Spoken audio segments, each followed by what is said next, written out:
안녕하세요, 상구TV입니다. 이번 시간에는 아름다운 순수 우리말에 대해서 알아보도록 하겠습니다.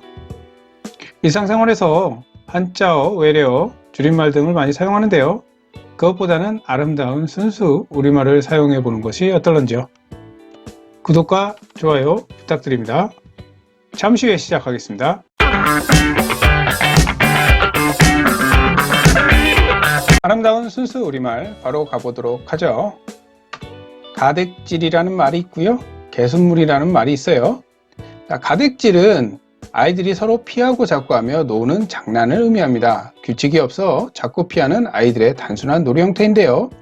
예를 들어 상군이와 운동장에서 가댁질을 하며 놀았다, 이런 식으로 표현하면 되겠죠. 밑에 개순물은 그릇을 닦을 때 사용하는 물을 뜻하는데, 처음에는 그릇을 닦는 물만 뜻했으나 지금은 가정에서 버리는 생활 폐수까지도 포함하는 말로 바뀌었습니다. 개순물을 길가에 함부로 버리면 안 됩니다 라는 표현을 할 때 쓰일 수가 있겠죠. 자, 다음은 가두리라는 말이 있고요. 가랑비라는 말이 있습니다. 가두리라는 것은 가두리 양식장 들어보셨나요? 바다에 그물을 쳐서 물고기를 가두어 기르는 것을 가두리 양식장이라고 하는데, 가두리는 물건가에 들어오고 있는 언저리를 의미합니다. 그래서 바깥쪽이나 가장자리를 뜻하는 가와 두루다가 합쳐져서 이루어진 말을 뜻하죠. 가랑비 같은 경우에는 이슬비보다 좀 더 굵고 가늘게 내리는 비를 의미합니다. 비싼 말로 가랑눈이 있죠. 조금씩 잘게 내리는 눈을 가랑눈이라고 부릅니다. 가랑비에 옷 젖는 줄 모른다, 등굣길에 가랑비가 내려 옷이 축축해졌다 등으로 표현을 할 수가 있습니다. 갈무리가 있고요. 센 바람이 있습니다. 갈무리란 뜻은 일이나 물건 등을 잘 정리해 두는 것을 의미하고요. 흐트러진 물건이나 이런 것들을 정리하고 하던 일을 끝맺을 때 갈무리한다 라고 표현을 할 수가 있겠죠.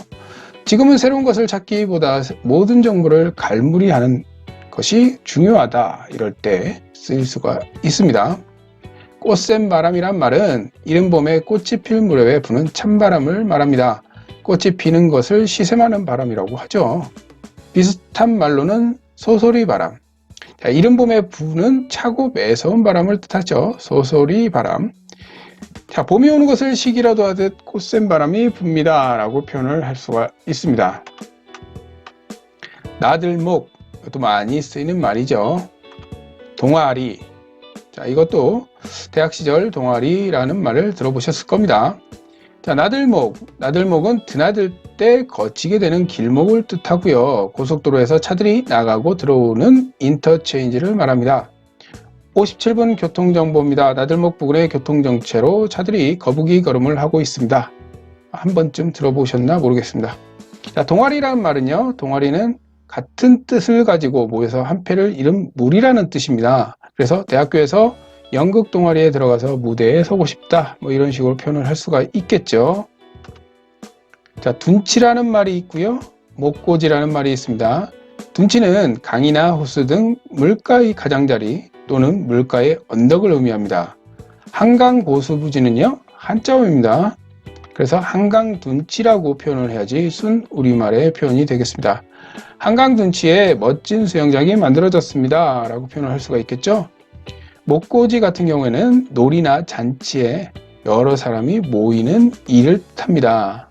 MT보다는 목고지 간다고 하는 게 좀 더 나을 수가 있겠죠. 목고지 한다, 목고지 하러 간다, 이렇게 표현을 할 수가 있습니다. 선배들은 새로 들어온 후배들과 함께 목고지를 떠났다. MT보다는 목고지라는 표현은 어떨런지요? 자, 미리내가 있고요. 별똥별이라는 말이 있습니다. 미리내는 강물처럼 길게 퍼져 있는 별무리를 의미하고요. 맑은 날밤 하늘을 올려다보면 강물처럼 물이 지어 있는 별무리를 볼 수 있다, 이렇게 표현할 수가 있죠. 비슷한 말로 은하수, 은빛강물이라는 말이 있습니다. 미리내는 견우와 직녀의 슬픈 이야기가 담겨 있습니다. 그리고 별똥별. 별똥별은 먼 하늘에 티끌이나 먼지 등이 빠르게 떨어질 때 공기와 부딪혀 불타면서 내는 빛을 말합니다. 비슷한 말로는 유성을 우리말로 별똥별이라고 부릅니다. 유성보다는 별똥별이라고 부르는 게 낫겠죠? 별똥별을 보고 소원을 빌면 정말 이루어집니다. 뭐 이렇게 표현을 할 수가 있습니다. 사리가 있고요. 삿갓구름이라는 말이 있습니다. 사리, 음력 15일과 30일경에 밀물이 가장 높이 드는 때를 의미하고요. 한살이라는 말의 줄임말입니다. 반대말로는 조금이라는 말이 있죠. 매월 음력 8일과 23일경에 밀물이 낮게 들어오는 때를 조금이라고 부르죠. 사리 때 갯벌에 나가면 위험합니다 라는 표현을 할 수가 있습니다. 삿갓구름은 외딴 산봉우리의 꼭대기 부분에 걸쳐 있는 삿갓 모양의 구름을 의미합니다. 삿갓은 비나 햇볕을 막기 위해 갈대 등을 거칠게 엮어 만든 세모 모양의 갓을 의미하는데요. 삿갓구름이 걸려있는 저 높은 산봉우리까지 가보자 라는 표현을 할 수가 있겠죠. 시나브로는 모르는 사이에 조금씩 어떤 일이 느릿느릿하게 되어 가는 것을 시나브로 한다라고 표현합니다. 반대말로는 곤비인비라는 말이 있습니다. 일이 계속해서 일어나거나 물건이 거듭 쌓이는 것을 뜻하죠. 찬바람이 부는 걸 보니 가을이 시나브로 저물어가는 것 같다 이렇게 표현을 할 수가 있겠죠. 애면글면은 몹시 힘에 겨운 일을 이루려고 애를 쓰는 모양을 일컫는 말입니다. 장군이는 쉬지 않고 애면글면 일을 한다 이런 표현을 할 수가 있겠죠. 자, 다음은 여의다. 자, 여의다라는 말은 부모님이나 사랑하는 사람이 죽어서 이별하는 것을 의미하고요. 또는 딸을 시집보내거나 멀리 떠나보낸다는 뜻을 가지고 있습니다. 그는 일찍이 부모를 여의고 과로 자랐다. 이럴 때 여의다라는 표현을 씁니다. 자발없다. 행동이 가볍고 참을성이 없는 것을 자발없다라고 표현합니다. 주대 없이 가볍게 행동하는 사람을 가리켜 자발없다, 자발떤다라고 표현을 하죠. 자발없는 친구라 생각했는데 오늘 보니 인내심이 많은 것 같다. 이런 문장을 표현할 수가 있습니다. 주저리는 너저분한 물건이 어지럽게 매달려 있는 모양이나 너저분하게 이것저것 이야기하는 모양을 일컫는데요. 필요 없는 이야기까지 주저리 떠들어대면 어떡하니? 이럴 때 표현을 할 수가 있겠죠. 주대는 사물의 가장 중요한 부분을 말하며 자신의 처지나 생각을 꿋꿋이 지키고 내세우는 기질을 뜻합니다. 사람이 주대가 없으면 주변 사람들의 말에 흔들리기가 쉽죠. 주대가 없으면 사람들 말에 자꾸 흔들려 이럴 때 표현을 할 수가 있겠죠. 짱짱하다. 생김새가 다부지고 동작이 매우 굳세며 짱짱하다라고 말을 합니다.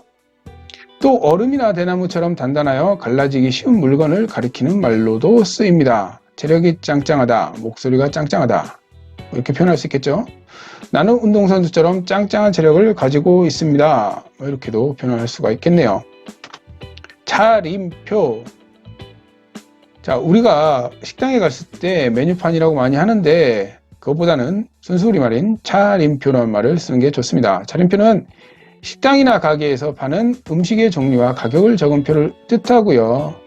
흔히 메뉴판 대신 차림표라는 우리말이 쓰는 게 좋습니다.